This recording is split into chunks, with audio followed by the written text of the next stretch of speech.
So a lot of our patients have been asking us recently about 5G and the effects of 5G. And it's a very interesting situation. And we've been looking at it from a few different point of views. And one of it being how it's a frequency that affects your body that's really not obviously a natural frequency. Whereas your body's used to, like when you're in the forest or you're at the park and everything around you has a frequency. And normally your body's in tune with that, and that's why, you go to the park and it feels relaxing when you walk on the grass and stuff like that. It's very interesting because the 5G is not natural and it has some effects that we don't really like on the body, and some of it being like how it deoxygenates the blood and how it can be harmful for you at the cellular level, and how it does a lot of those different things like that. And obviously it's one of those things that you can't really get away from unless you want to be a hermit, and that's not really my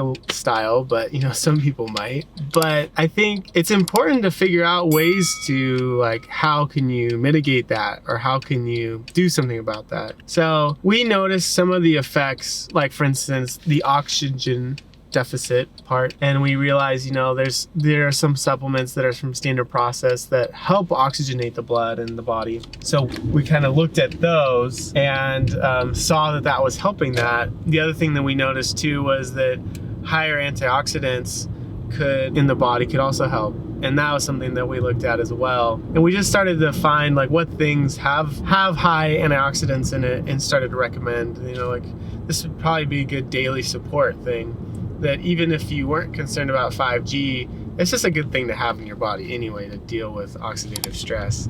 So that was kind of things that we've been doing about it, because obviously it's coming and there's not a lot that we can do about it. But the other thing too is to be aware in your surroundings. I've had this one woman that was telling us that her blood pressure was going up crazily, and she was doing all the right things. She hadn't had a problem with that before. And we just started asking her all these questions, and we asked her if there was a cell phone tower near her. And she found out, she went home and realized there was one that had just been built right behind her backyard.